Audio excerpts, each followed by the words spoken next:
Hello, and welcome back to the Build Your Coaching Business Around the 9 to 5 podcast. Today, I'm going to be diving into the topic of failure. I think it's a really important topic that we dive into because I see lots of life coaches who are going through different types of failure in their business, and they're not necessarily navigating it with the level of self-awareness, self-confidence, and self-respect that they deserve. And I want to share this episode with you because I went through this. I realized that I was treating myself really badly in my business when it came to my experience of failing. And I know that as a business owner, it's all about failing forward. It's all about putting yourself out there and being willing to get it wrong or do it imperfectly or do it messy. But what I see in reality is that lots of coaches are kind of holding themselves back and not necessarily actually going all in. And or when they are attempting to do things in their business, the spiral of despair and the absolute attack that it has on your nervous system stops you from picking yourself up and going after it again. And truly, the way that you create success in your coaching business is just by being willing to put yourself out there over and over again as you develop the skill of learning how to sell, as you develop the self-confidence and the self-belief that you are the best coach for your clients and that you know how to deliver and sell a transformation. And as you step into your embodiment of the coach who gets it done. So in my experience, what I've found is that there are two types of failure that life coaches typically experience. I call the two different types of failure self-deprecating failure and circumstantial failure. They're two different things. And if you find yourself relating to the first self-deprecating failure, then the first thing I want to say is to be super kind to yourself. I know I can give a bit of an ass kicking sometimes, and I can be very passionate and empowered. And I never want you to use anything I say against yourself. I simply lay it out on the table so that you can say, yeah, okay, I do that. I'm doing that. I've done that. And now I see another way because I'm only ever bringing you forward. I'm only ever elevating you and inviting you to rise into what you're capable of achieving. But in order to do that, you need to be willing to see where you are letting yourself down unnecessarily, being hard on yourself unnecessarily, not having your own back unnecessarily, like treating yourself with disrespect. Nobody wants to do this on purpose, but I'm seeing this over and over again. And trust me when I say, I speak from experience first and foremost. And sure, I'll share some of my stories, I'll share some client stories. But no, I'm speaking of this because I have been there and I have been through the misery of self-deprecating failure. I have also experienced circumstantial failure. And it's very interesting to watch how I navigated that and how I rose through the ashes, so to speak, so that you can rise through the ashes as well. So, what is self-deprecating failure? What is circumstantial failure? For me, self-deprecating failure is the failure where you haven't really put yourself out there. You haven't really actually applied the work. You haven't actually taken action. And yet you're calling yourself all the names under the sun. You're calling yourself a failure. You're judging yourself as to whether or not you'll ever be good enough. You're questioning if you're good enough to be a business owner, if you can really make this happen. You're frustrated that you should be further along than where you are. And you want it badly. I know you do. It's who you are now. I know that you're meant to be a life coach now. I know that it's possible for you. But I also see that you're not actually taking radical responsibility for yourself. Because if you were, you would have circumstantial failure. Circumstantial failure is when you can objectively look at the data and say, okay, that launch created 0 clients. This month, I have created 0 clients based off the fact of the data and what the data is telling me. So here is a really quick way that you can immediately tell if you're feeling all the feelings of frustration, disappointment, not like unworthiness, not enoughness about your business. I'm curious to know, is that based off data that you've looked at and you've literally gone through your stories, your posts, your emails, your Facebook posts, your Pinterest, wherever you show up online or even in person? Have you actually gone through and counted how many times you have actually made an offer and told people to work with you? And if you look at that number and you see that it's less than 30, AKA you haven't at least done it every single day this month or last month, yet you're sat there feeling like a failure, feeling frustrated, feeling disappointed, feeling not enough, feeling not worthy. But the data says that you haven't actually been selling or telling people to work with you, then this is literally self-deprecating failure. You're doing it to yourself. What? Like, I bet you're hearing that and thinking, oh, fuck, yes, I am. When I realized I was doing this in my business, oh my gosh, that made everything change, because it made me realize I was busy being busy. I know you've heard me say that phrase so many times. I was busy being busy. I was so busy thinking about my business all the time. I was so busy planning my posts that I wasn't actually posting them.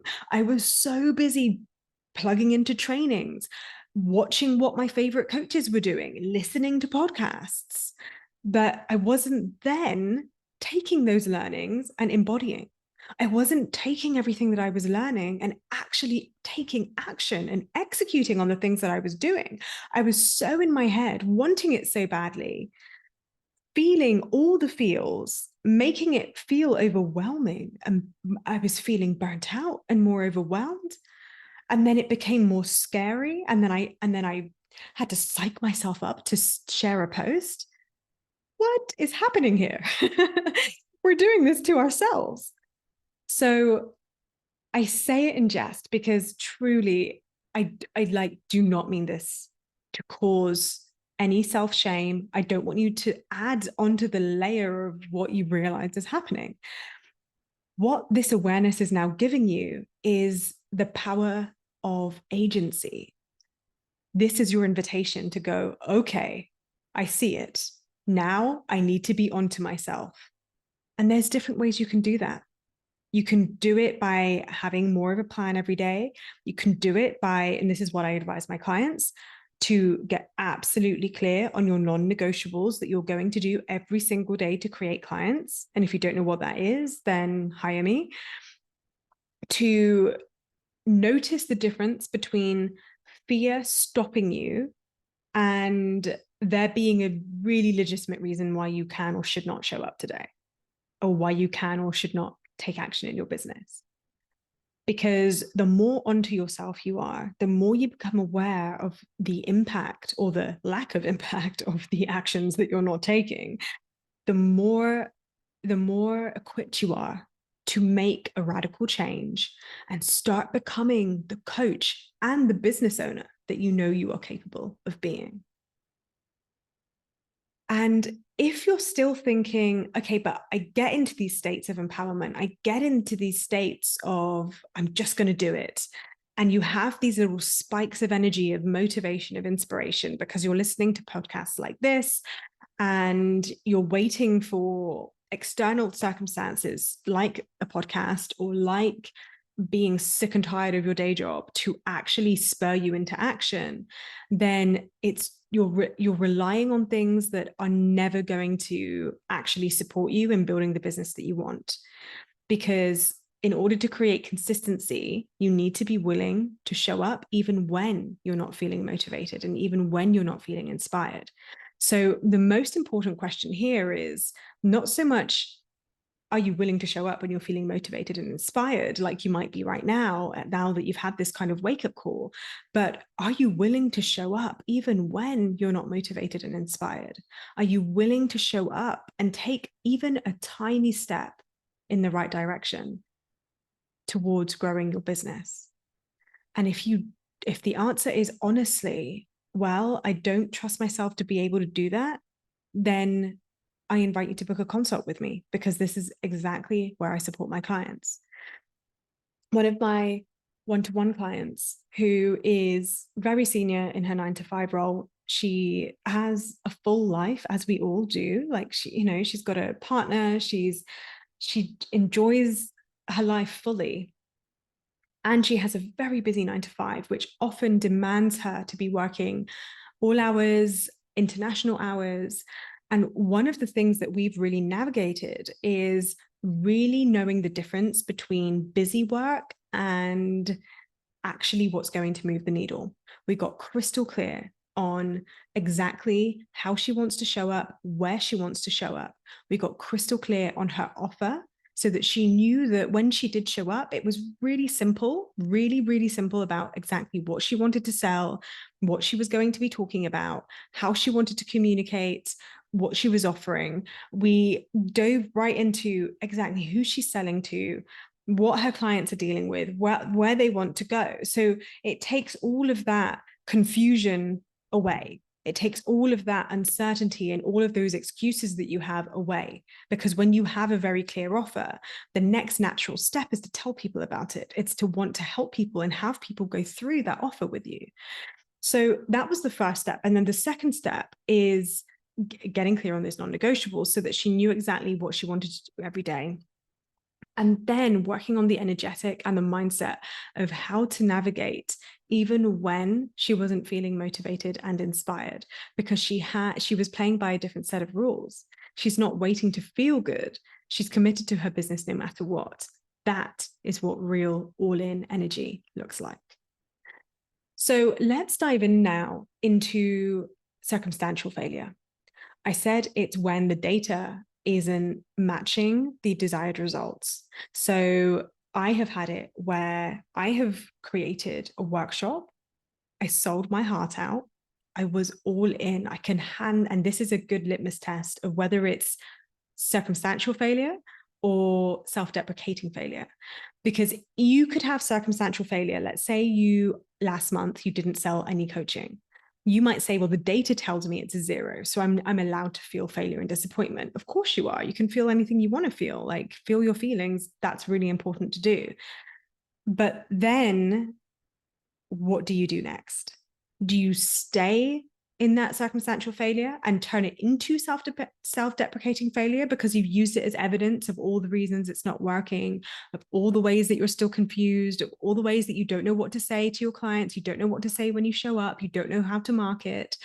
Or do you know how to evaluate the data and say, okay, well, the data said that I didn't sell any one-to-one coaching last month, or I didn't sell the workshop like I had last year. And instead of going into self-deprecating failure, even though my brain really wanted to, like, don't get me wrong here, my brain wanted to sit in the struggle. It wanted to feel sorry for itself. I was totally feeling sad for myself and in my victim.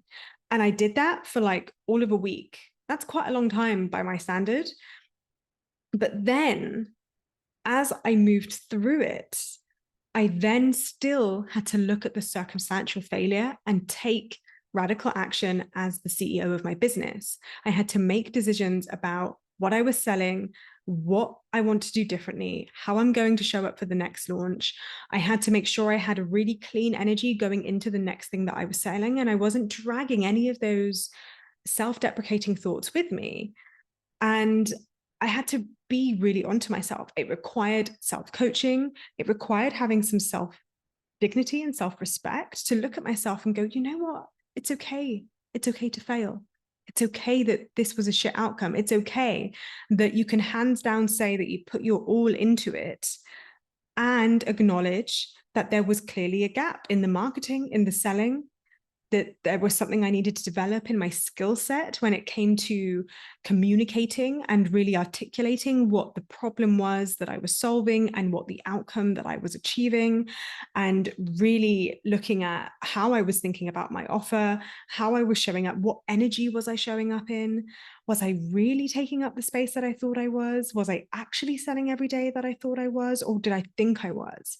So I went back and I thought, okay, well, I can sit down and look at this because I am the CEO. It's my responsibility to take ownership of my results and to be able to have the empowerment and the belief and the confidence that I can make a change and that I can shift it. And then what happened? Well, I released a new workshop and I had the highest amount of signups that I'd ever had the next time when I went back to selling my one-to-one, because I'm very single-minded. If I'm selling my one-to-one, that's probably all I'm selling in that moment. If I'm selling a workshop, then all of my attention goes into that workshop. So when I went back to selling my one-to-one, I wanted to make sure I had really clean energy, that I reconnected to my offer, that I was really crystal clear on who my offer is for, what it's about, and how I wanted to feel going into that launch. And lo and behold, I had 2 new one-to-one clients within, I think it was 3 or 4 weeks of re-promoting my one-to-one again, when I hadn't really been promoting it because of the previous 2 workshops that I was selling. So this is how quickly your results can change. Like literally, they can change within weeks, and in time within days, and then within hours. And I see this all the time in myself. I see it all the time in my clients. So I'll give you another example. One of my clients last year sold a new program that she had created. And what was fascinating is that she actually did sell it. She sold it to a handful of people. And it was some of the first money she had made in her coaching business. And as it was unfolding, she was so happy. She was in full celebration, full gratitude, full excitement. But when the launch had come to a complete end, it wasn't quite as successful as she had hoped. And she experienced the feeling of disappointment and failure. Notice here, she hadn't actually failed, because failure is truly subjective. But in her heart and mind, she had, because she hadn't quite reached the expectation that she had set. And so when you have self-deprecating failure from circumstantial failure, these are a few very nuanced things. So we're going into level 2.0 now, but here are a couple of nuanced things that I really want you to start watching out for, because this definitely applies to anyone who is making money, but maybe isn't making the money that you know that you could be making. And it still doesn't feel good enough, and you're still not quite satisfied. So you're still staying stuck in that self-deprecating failure of, well, it still isn't enough. When will I get there? I want to be further than I am. And the same things apply. Watch for that entitlement. And I say that with so much love. We are being slightly entitled when we think we should have had more sales than we did. The most releasing thing that we can possibly give ourselves when we realize that we were actually being slightly entitled and slightly attached is that we aren't owed anything. Nobody owes us anything. Nobody owes us money. Nobody owes us the gift of becoming our client. That's not their responsibility. It's ours. It's ours to take responsibility of fully and completely. A bit like in a relationship, right? In a relationship, you can have standards. You can have expectations in the sense of how you expect to be treated and what you expect the barriers and the boundaries of that relationship to uphold, and also what great looks like in a relationship. But in order for us to expect that, we have to be that. We communicate it. A relationship isn't 50-50. It's 100% you and 100% them. But the difference in a coach-client relationship is that it is 100% our responsibility to set the expectation of what we want from our audience and what we want from our clients. And if we haven't done that effectively, We're not going to get the sales that we were hoping for, and that's okay. It simply means that there is a skill gap that we need to plug in. It simply means that maybe you haven't quite got under the skin of your offer and truly understood it inside out. I know that you know the power of coaching. I know that you know how transformative it is. But have you truly practiced actually articulating and communicating what that transformation is? Have you really tried to say it 1,000 different ways? Have you actually practiced writing it in any format, whether it's email, blog, podcast, caption, story? No, it doesn't matter what the format is. You're going to be speaking about your offer in every which way from a million different angles, because you never know which angle it is that's going to attract that client or it's going to land for that client. And it's not your business to know, but it is your business to show up powerfully and take full ownership of taking responsibility for figuring that out. So what is the difference then between attachment to a result and, I guess, like light attachment to a result, or just holding the possibility of a result? Because I think this is when most of the failure happens. Sometimes we gear ourselves up for so much success that we then experience the emotions of failure and disappointment, regardless of what the data is actually telling us. As my client experienced, she'd made sales, but she still experienced failure and disappointment. And that's one of the things that you want to be onto yourself about. Where are you raising the bar so high that it becomes impossible to meet? And I can almost guarantee you're not doing that on purpose. I'll give you an example of this.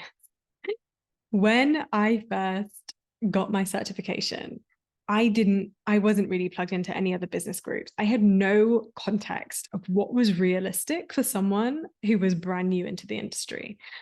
It didn't help that my certification communicated that creating a six-figure business happened by using stock videos from Instagram and scheduling them over the month and just posting really motivational things to say. So my expectations were mismanaged, but that's okay. That was part of my journey. And it definitely encouraged me to look outside of the box. When I wasn't seeing the results I wanted with the information I had available to me, I took responsibility. I didn't blame the program, because clearly that must work for the program, but that clearly wasn't going to work for me. I wasn't satisfied with trying to do the same thing over and over again, expecting different results. I also know that that's not possible. So I took radical responsibility. I took that all-in energy that I speak about in my first ever episode. So go check that episode out, which is going all in your coaching business. And I actually said to myself, okay, what skill gap do I need here? What support do I need? Where am I lacking the confidence? Why am I not showing up as much as I'm thinking about my coaching business?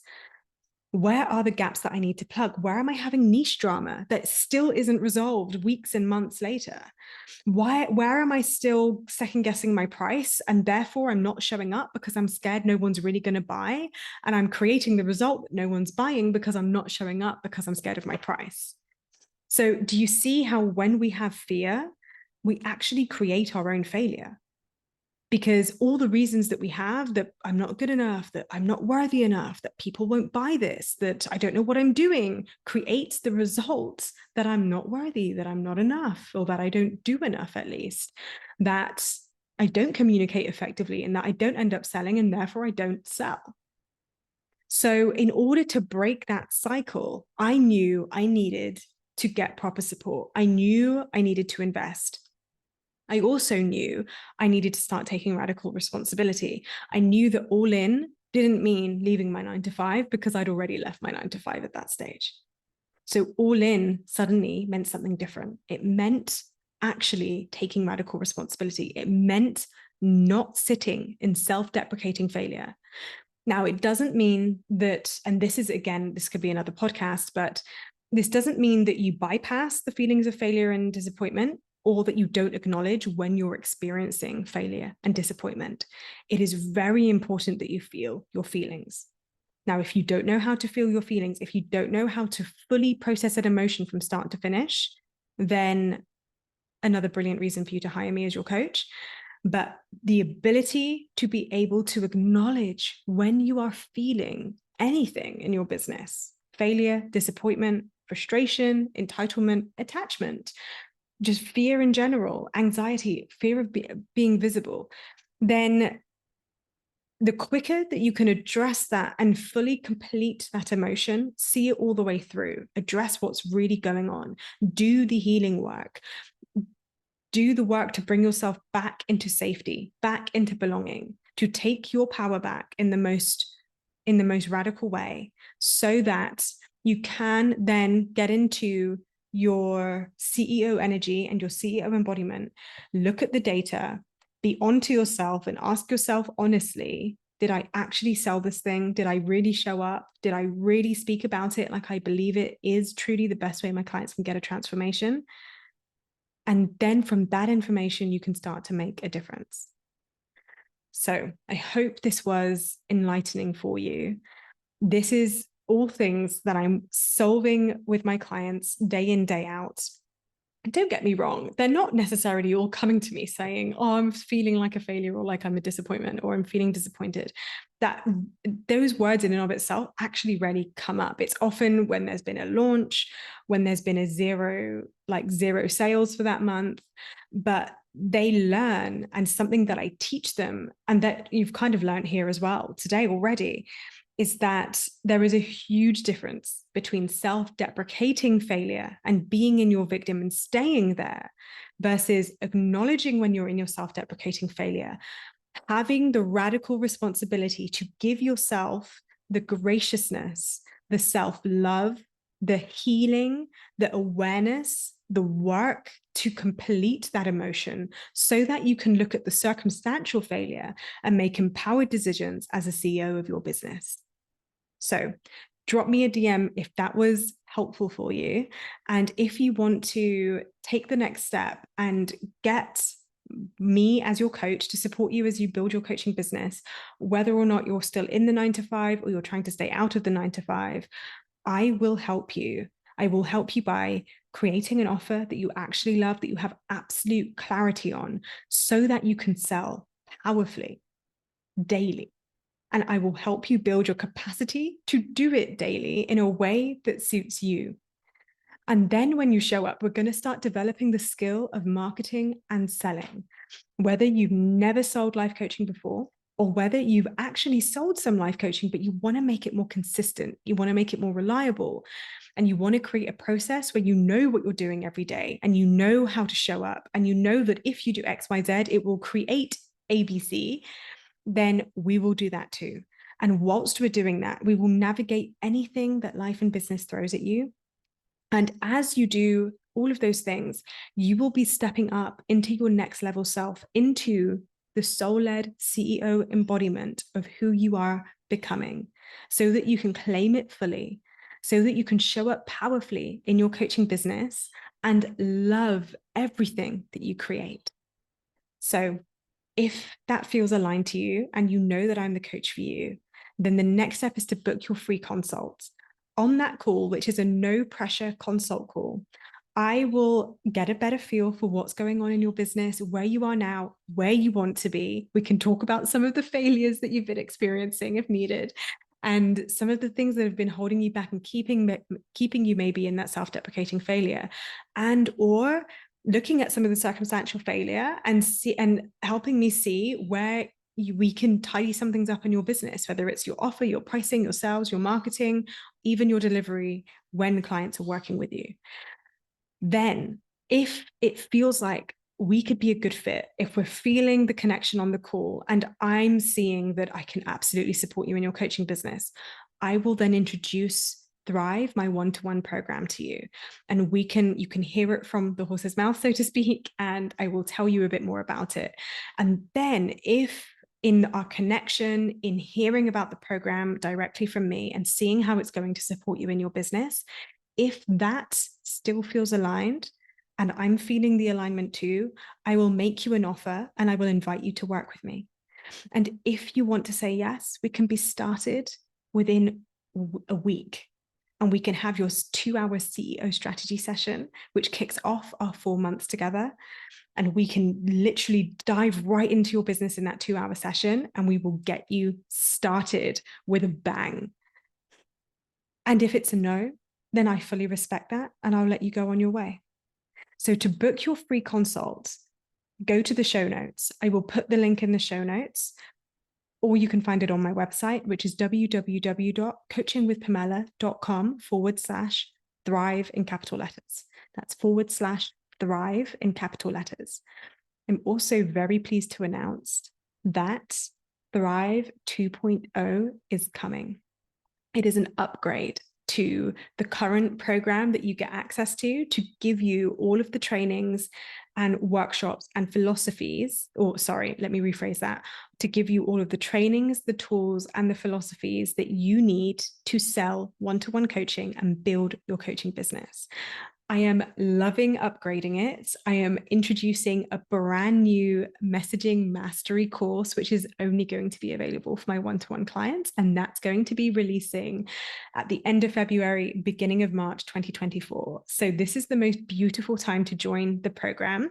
And if you join in February, you will have access to the Legacy Thrive, the OG program. If you join in March, you will only have access to Thrive 2.0. So I'm so excited to meet with you, and I'm so excited to hear how this message landed for you, and if this supported you in thinking differently, in stepping into your power, in remembering that you are the soul-led CEO and everything you need is within you. Thank you so much for joining me today, and I can't wait to see you in the next episode.